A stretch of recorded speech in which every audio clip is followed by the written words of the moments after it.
at airports all over the world. Hey, did you see a flying disc out by C-17? Something is happening. Pilots on the ground are reporting a UFO sighting. Airlines and government agencies deny it. Certainly there was a cover-up. But Tower Audio exposes the truth. We saw it a half hour ago. Why are UFOs penetrating our most vulnerable airspace? There could be something serious happening at O'Hare Airport. What could make an 8,000-foot-long hole in a cloud some sort of object that was radiating heat be invisible to radar The FAA chose to say it doesn't exist. and even the naked eye? There are things that we may not be able to see, but they may actually be there. This is case number 47206, Aliens at the Airport. Caution for the UFO.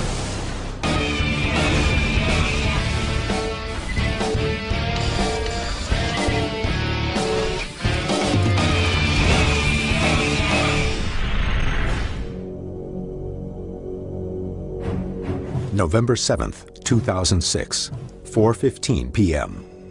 Chicago O'Hare International Airport is busy. There are approximately 100 departures and 100 arrivals every hour. But one object seems to have eluded the virtual web of radar and air traffic control that envelops the congested airspace. According to eyewitness testimony, hovering between 1,000 and 1,900 feet above gate C-17 of the United Airlines terminal is a dark gray disc-shaped object, estimated to be anywhere from 6 to 30 feet in diameter. The alleged UFO is reported by as many as a dozen United and O'Hare employees, including ground personnel, taxi mechanics, managers, and pilots. Air traffic control is made aware of the UFO, but claims it does not see the object on radar or from their tower. Then, at approximately 4:34 p.m., the alleged object shoots into the sky at incredible speed, blasting a hole through the dense cloud cover. To this day, United Airlines and the FAA say nothing unusual happened on November 7th. You're struck by the fact that on that afternoon, a lot was going on that never made it out into the public, and if everybody there is looking to sweep it under the rug. You've got the entire air traffic control system at Chicago all involved in what appears to be, to use their own words, a UFO sighting. The descriptions that we're hearing from these United mechanics are that this is clearly a solid craft, whatever it is.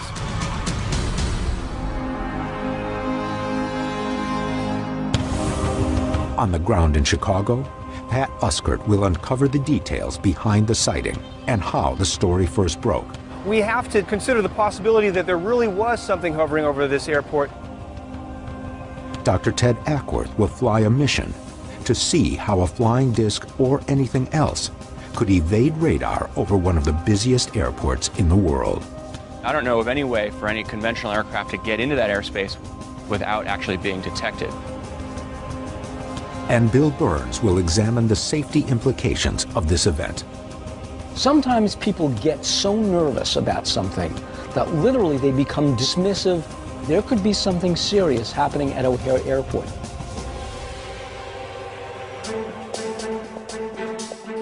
January 1st, 2007. After 2 months of research, journalist John Hilkovich of the Chicago Tribune publishes an article exposing the sighting at O'Hare Airport. You're a Pulitzer Prize-winning journalist. How did you end up breaking this major UFO story? Well, yeah, it's completely unusual for me to be working in this area. But actually, Peter Davenport of the National UFO Reporting Center called me in early November of 2006 shortly after this alleged sighting at O'Hare. We were able to rule out very quickly that this was not a hoax of any type. These are all aviation professionals, ranging from pilots to ramp workers to United Airlines managers who believe they saw something above the airspace at O'Hare and were very concerned both from a potential safety and potential security standpoint.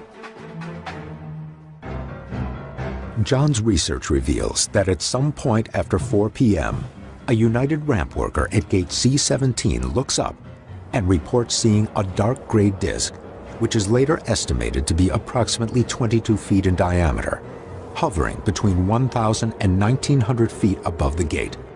He tells the two mechanics inside the plane.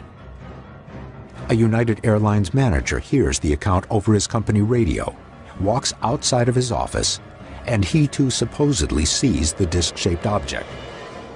Finally, two pilots parked at a gate also report seeing the UFO. After approximately 15 minutes, the disc accelerates up through the dense clouds and leaves behind a hole distinctly showing blue sky up above.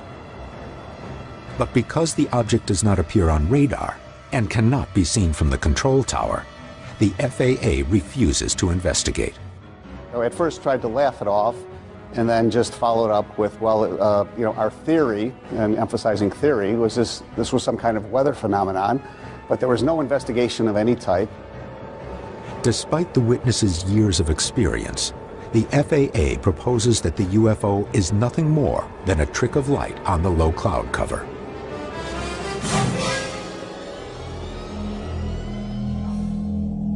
Why would the FAA choose to ignore credible witnesses like this? It's in the FAA's regulations that they do not identify reports of UFOs, and that it specifically says that if a member of the public or anyone else sees what they think is a unidentified aerial phenomena, that they should either contact the National UFO Reporting Center or contact local authorities. Now, United Airlines, they are not a government entity, they're a private company. How do they react? Initially, United told me they had no knowledge of this sighting at all, and nothing in their logbooks, no documentation whatsoever. But then, proof surfaces. After numerous Freedom of Information Act requests, the actual tower communications are released. Clearly, airport employees report seeing something. These are the actual communications between United Airlines employees and air traffic control. This is the first time they are being broadcast. Did you see anything above United's concourse? They actually, believe it or not, they called us and said somebody observed a flying disc about 1,000 feet above the gate Charlie 17. You see anything over there? No, we saw it a half hour ago. Who saw it? A whole bunch of us over at the Charlie concourse. Really? You guys did? Who's this? The United taxi mechanics. But according to Hilkovich, United employees claim they are forbidden by the airline from speaking about the incident. He follows up on these claims and speaks with a United spokeswoman. During a phone conversation, she tells him, quote, "My concern is that my employees are coming forward and talking to you, which we have not authorized and will not authorize." None of the employees were willing to have their names used in the newspaper because of the possible repercussions. The investigation's attempt to get interviews with United employees are also met with a short but polite response. Quote, "Thank you for the invitation, for which we are going to have to decline." Bottom line, were the FAA and United Airlines complicit in a cover-up? Certainly there was a cover-up. Whether they communicated behind the scenes to come up with this story, I can't say. But they both denied any knowledge of the existence of these reports. There's radio evidence to show that they knew about it on November 7th. These taped conversations from November 7th between the control tower and United employees revealed the entire story. Initially, tower officials sound skeptical as the first reports are relayed. Tower, this is Dave. Hey, Dave, it's Sid from United Tower. Hey, did you see a flying disc out by C-17? Oh, don't even start, Sue. No, I'm just saying. You're seeing flying discs. Well, I think the pilot and the ramp guys are telling us the C-17, they saw some flying disc above it. We can't see it. Come on, Sue. You didn't see it, right? I haven't mentioned anything, Sue. And if I did, I wouldn't admit to it. My initial impression from listening to the tower audio was that it must be very strange for them to actually be faced with the possibility that they have a UFO over their airport. But as reports from the ground continue to be received, the tone of the tower officials changes from skeptical to concerned. Some of our pilots on the ground were reporting a UFO sighting at 1,000 feet from the seaside of the airport. Did you guys hear anything about that? You know what? The ramp tower called me, I want to say about 10, 15 minutes ago. We have not seen anything up here. Okay. But we will surely keep an eye out, that's for sure. We're listening to the incident, the real voices of real people from the tower talking to United employees who say they saw something over their heads and it was a UFO.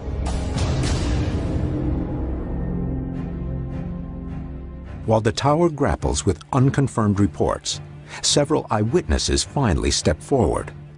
Somebody observed a flying disc about 1,000 feet above the gate Charlie 17. You see anything over there?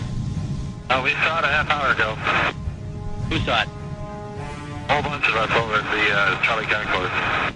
Really? You guys did? Who's this? The United taxi mechanics. Now, area pilots are warned. Somebody reported a UFO or a flying disc above Charlie Concourse. Nobody can see it, but use caution. 668, you can use Alpha to Northport and use caution for the UFO.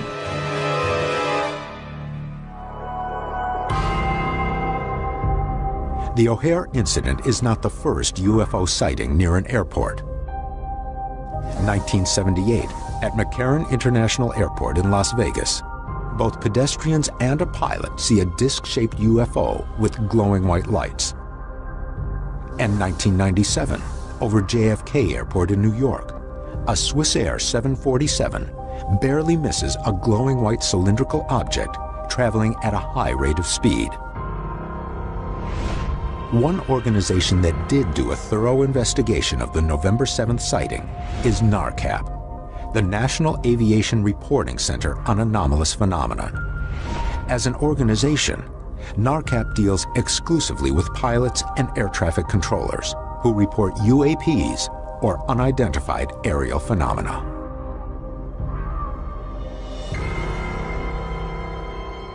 Bill meets with NARCAP Executive Director Ted Rowe.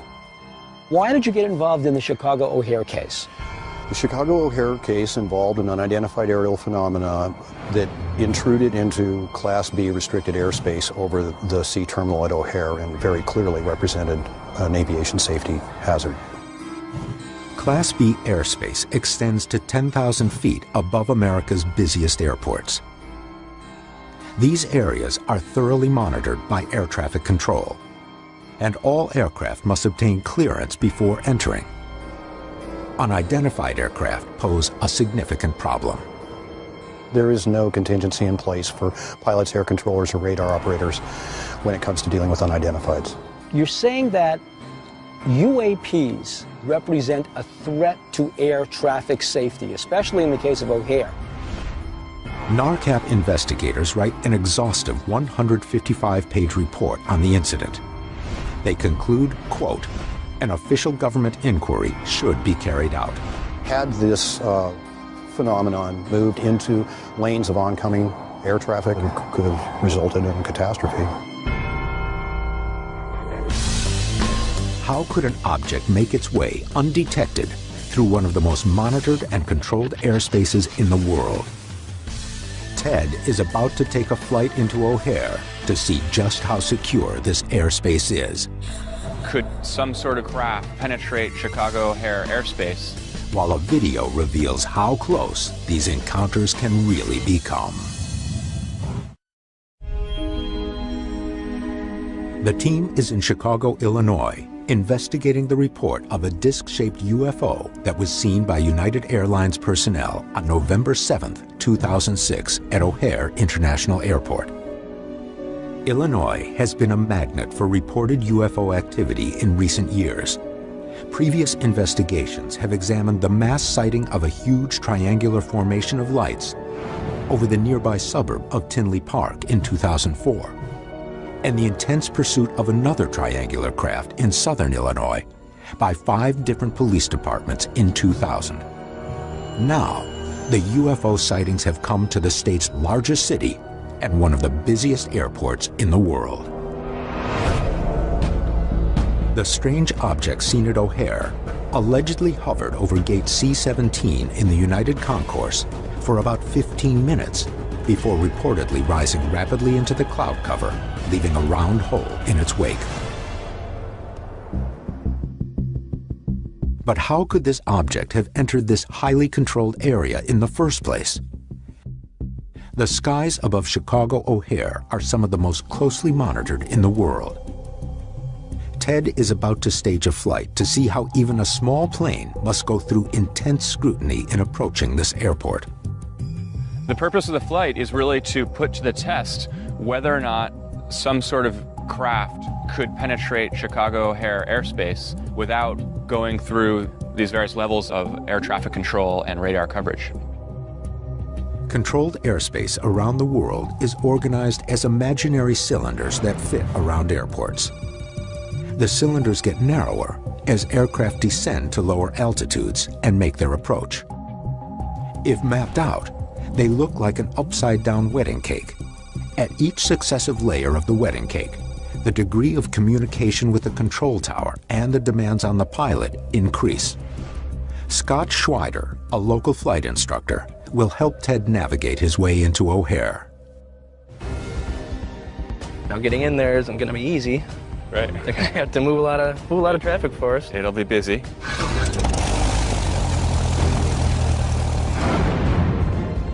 Ted is flying out of Chicago Executive Airport, about 10 miles north of O'Hare. 3-4, clear for takeoff. Here we go. All right, ready to go.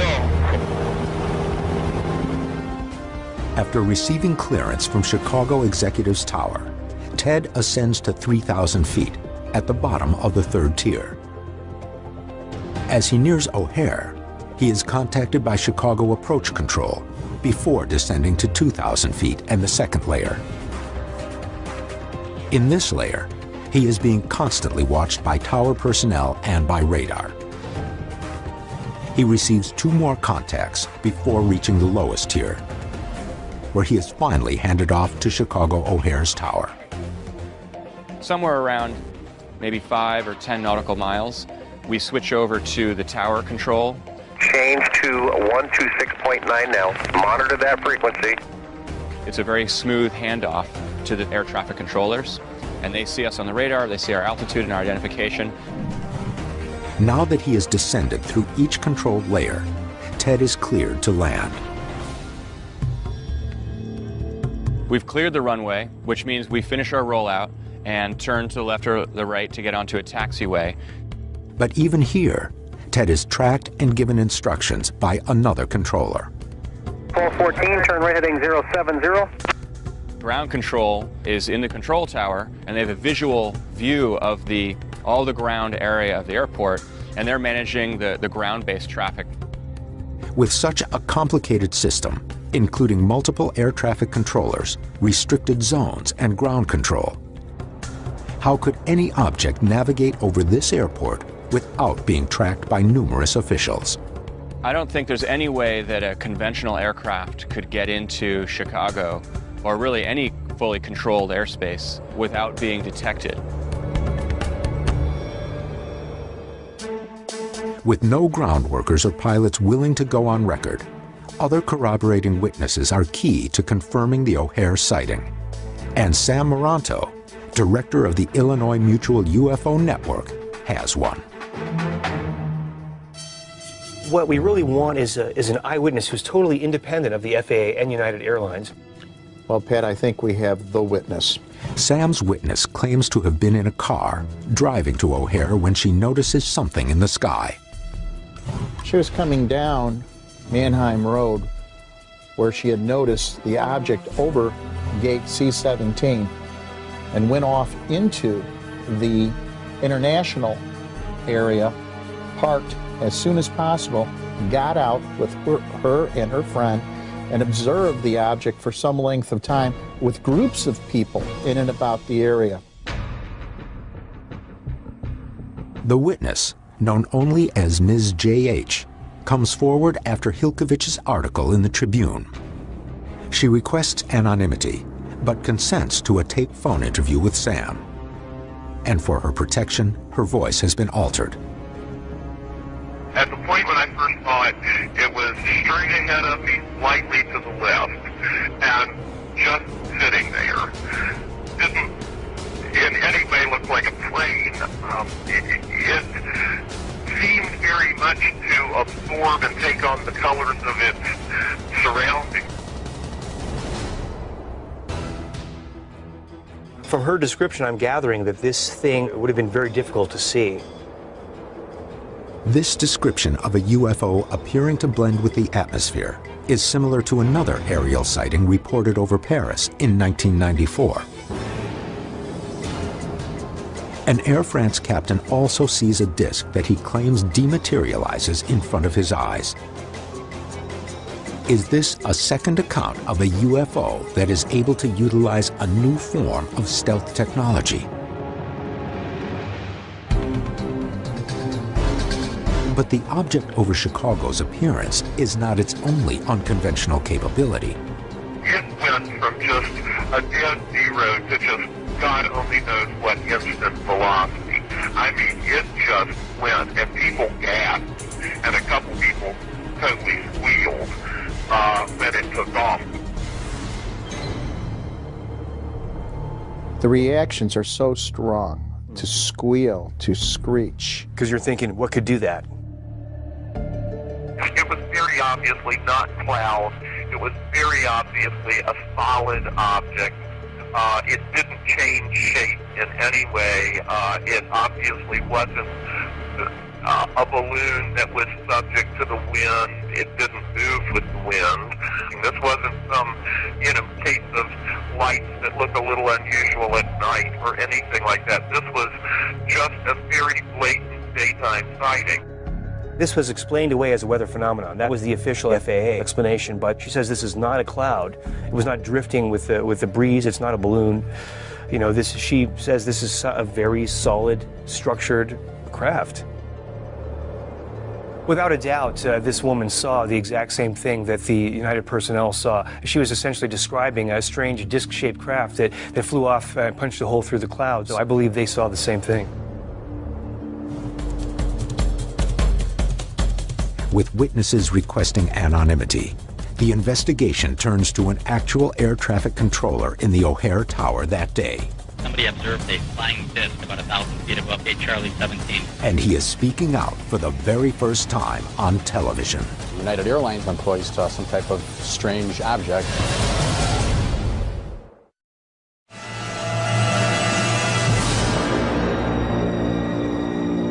The team is in Chicago, investigating an alleged UFO reported by United Airlines employees on November 7, 2006.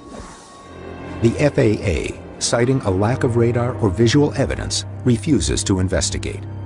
United Airlines conducts an internal investigation. And reporter John Hilkovich confirms they forbid their employees to speak of the sighting publicly.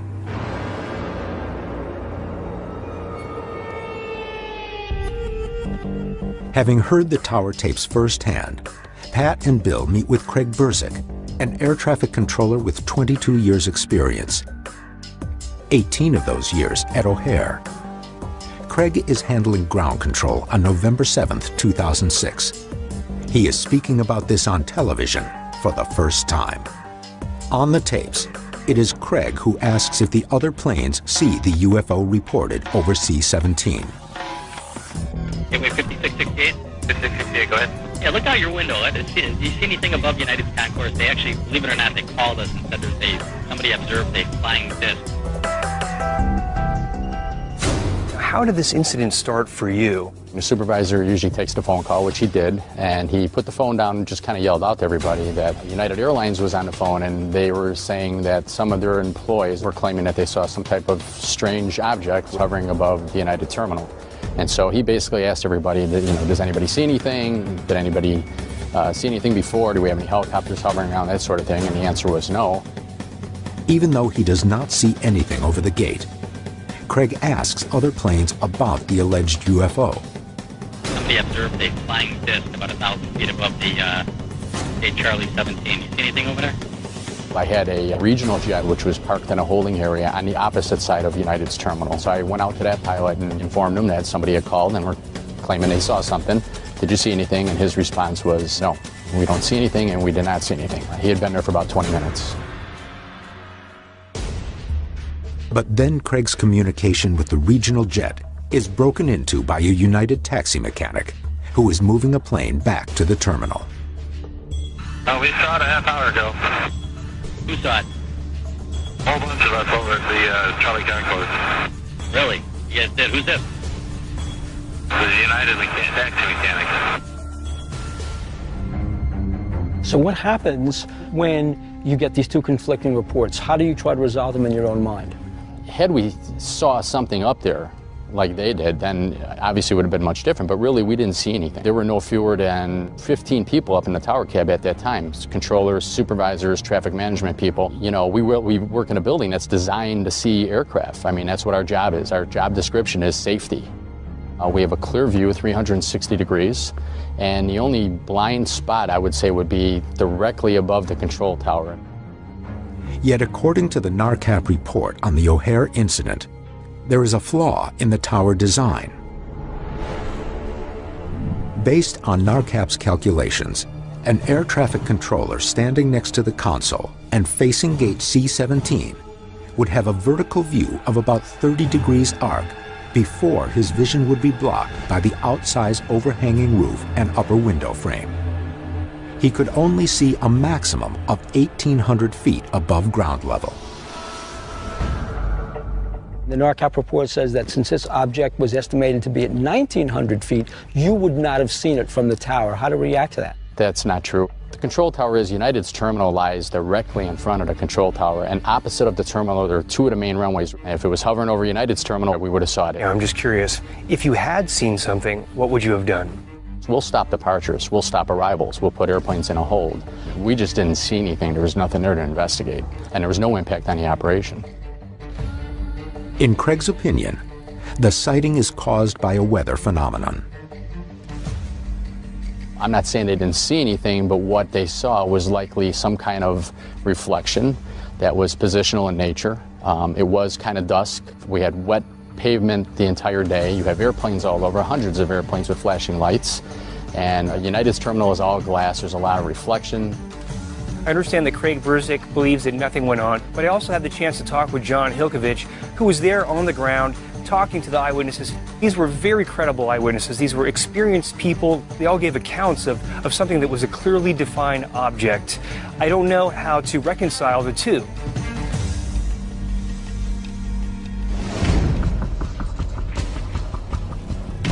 But one final detail of the O'Hare incident may prove to be the most telling. According to the witnesses, the UFO ascended quickly, punching a hole in the cloud covering through which they could see blue sky. It's not the first time witnesses to alleged UFO sightings have reported seeing strange holes punched in the clouds.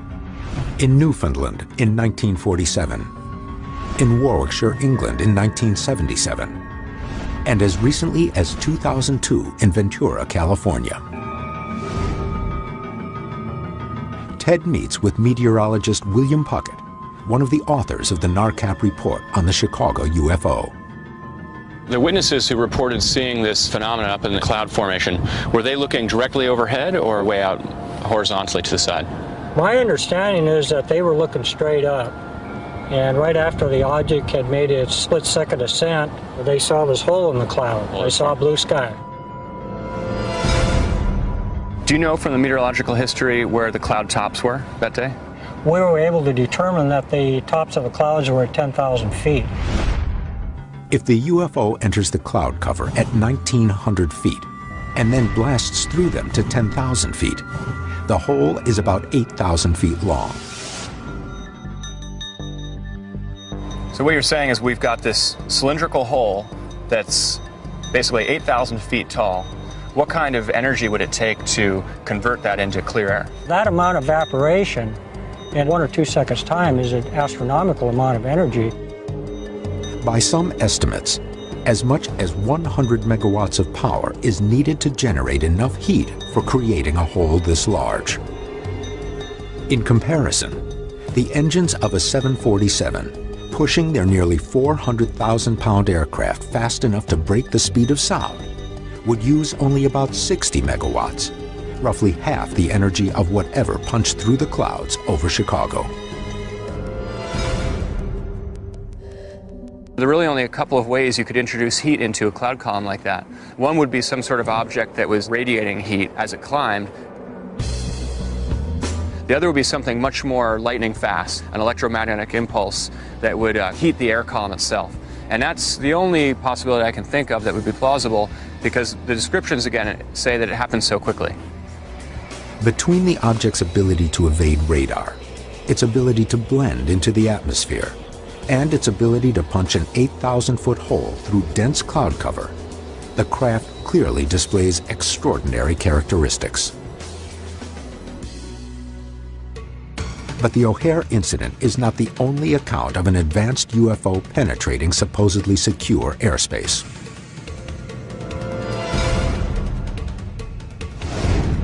Authenticated video shows a fiery object buzzing an airliner in Japan, and the crew apparently sees nothing. Can these UFOs, allegedly seen over airports, become invisible? Is it possible for something to appear on video but not be seen with the naked eye? Well, sure.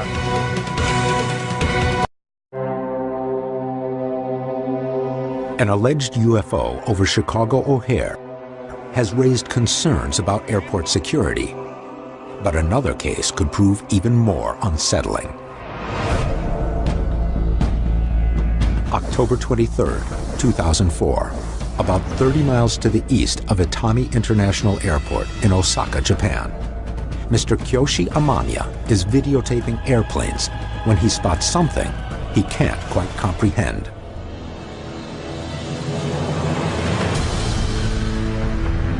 His tape has never been released to the public. It has never been broadcast on television.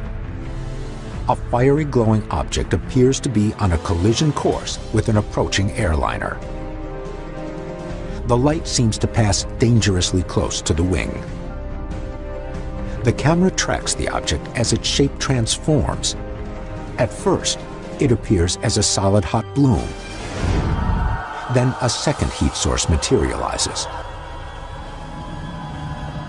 Finally, after 3 minutes, the object begins to fade and then vanishes.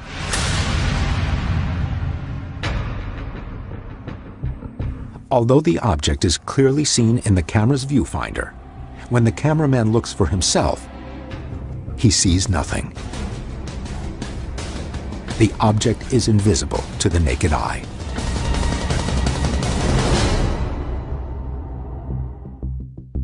NARCAP Director Ted Rowe and investigator Bill Puckett have brought this to the attention of the UFO Hunters investigation into airport incursions. It's a very compelling video for the mere fact that we have an object coming close to an aircraft. It appeared that the aircraft did not see the object. Well, this video is important.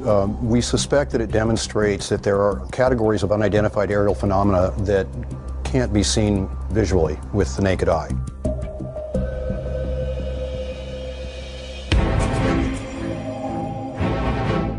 But this isn't the first time video has captured something that appears to be invisible. A previous investigation looked at footage from the Volusia County, Florida Sheriff's Office that shows a dumbbell-shaped object on infrared video. The object was also over an airport, and it was also invisible to the naked eye.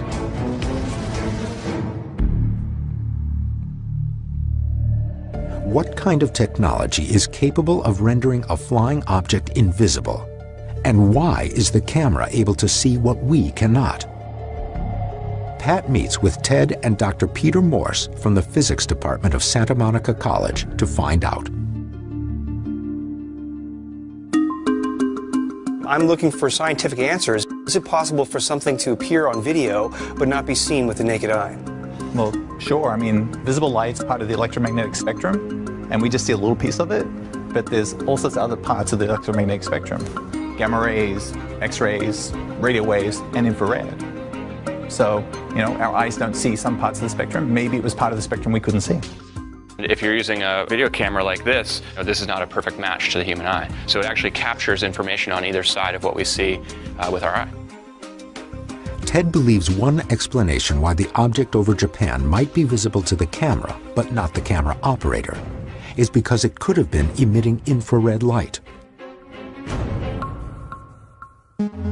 The human eye can only see a small part of the electromagnetic spectrum. Infrared light is just beyond this range.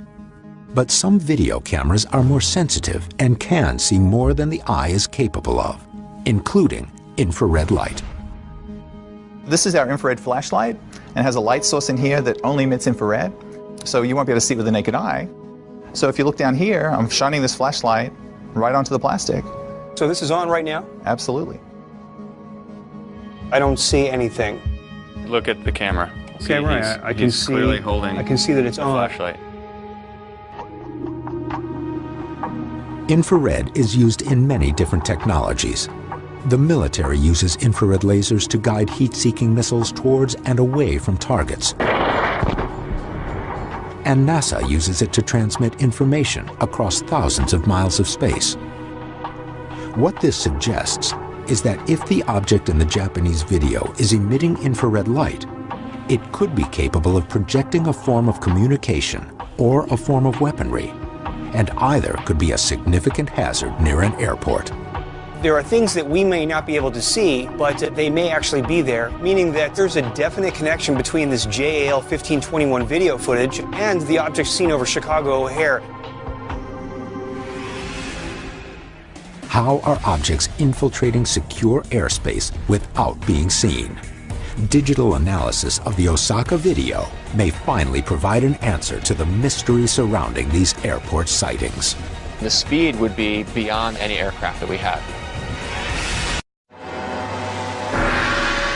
Numerous employees at Chicago's O'Hare International Airport claim to see a disc-shaped object, but control tower officials and radar see nothing. A luminous orb is caught on tape over Japan and seems to fly dangerously close to a jetliner, but it can't be seen with the naked eye. Are these alleged UFOs displaying advanced capabilities that prevent them from being seen or detected? Ted has called on image analyst Terrence Masson to try and identify the unknown object. I noticed it goes really close to the wing. That plane cannot be more than 1,000 feet away. I mean, it's very close. If we can determine whether or not the object is on this side of the aircraft, it means it's less than 1,000 feet away. Terrence isolates, sharpens, and zooms in as tightly as possible on the wingtip. But the image is inconclusive. To my eye, I would guess that it was behind the wing. What do you think? To me, it looks like the object's between the aircraft and us. It's closer. We're definitely at the limit of the information available in the image. Not knowing the object's relative location to the plane means calculating the speed of the object will help give additional clues. The first thing I'll do is stabilize around that large aircraft that's in the foreground of the frame. And that way we can isolate that object and judge the relative speed of our orb that's flying through frame. The stabilized image makes the airplane appear frozen in space. The object's actual flight path and movement past the airplane can now be accurately measured. It looks like in about 1 second of video, it's traveling what appears to be about 2 lengths of wingtip to wingtip. Right. It's doing about 350 to 400 feet per second. Right. Which gets us to 500 miles per hour. Ted estimates that if the object is at the same distance as the airplane, it is moving roughly 500 miles per hour. If it is closer, it travels a shorter distance in the same amount of time, meaning it is slower. But if it is in the distance, it could be traveling faster than anything built by humans. So we have a contradiction here. If it were near to us and within a reasonable speed, we should be able to see the structure. Now, if it's very far away from us, we wouldn't be able to see the structure, which we can't. But the math tells us that the speed would be beyond any aircraft that we have.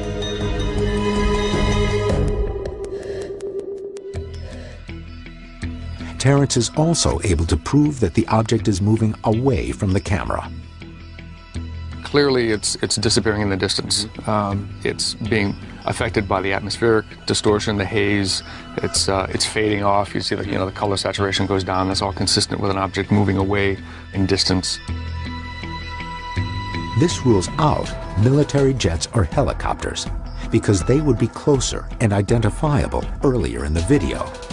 And another characteristic also eliminates anything conventional.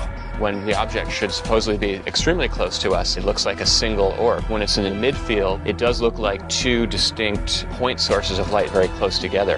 And then as it fades away, they merge into one point. Why would it go from being a single orb when it's the closest, and when it's in the midfield, it would be a double, and then further away, it's back to a single again? That's not really consistent. We still don't know what this is, and I'm not sure we'll ever be able to get a conclusive decision on this.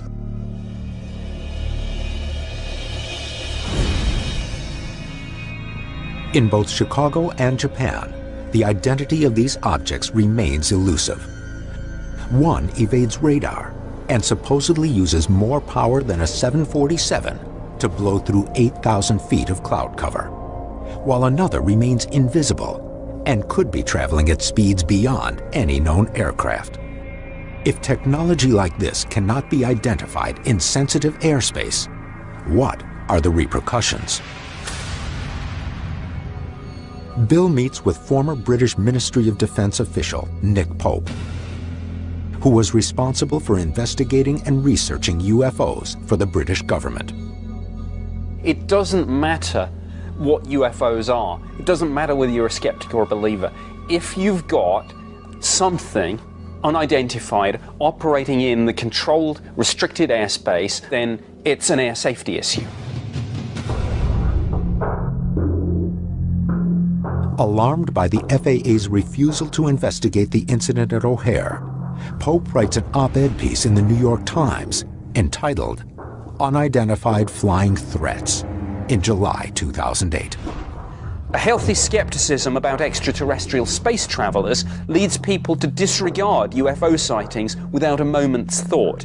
But in the United States, this translates into over-dependence on radar data and indifference to all kinds of unidentified aircraft.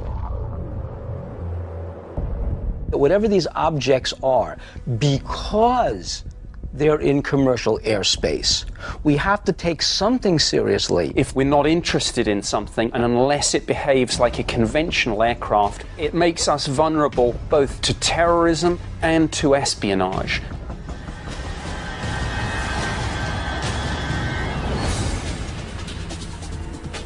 A commercial airliner on final approach to land is probably one of the most dangerous phases of flight, and the potential of some sort of interference hitting an aircraft at that phase of flight is actually an extreme danger.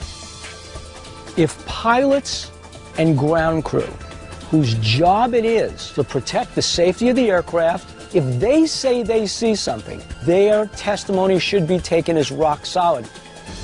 This may actually be working against us. By keeping this UFO phenomenon a secret, pilots themselves are in a danger of not knowing what to do when they encounter a UFO. The FAA or the government or someone needs to really put in place some kind of protocol.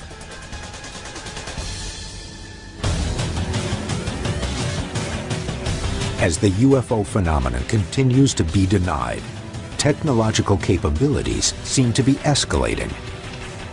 And with no official policy or investigation into these events, can we really consider our skies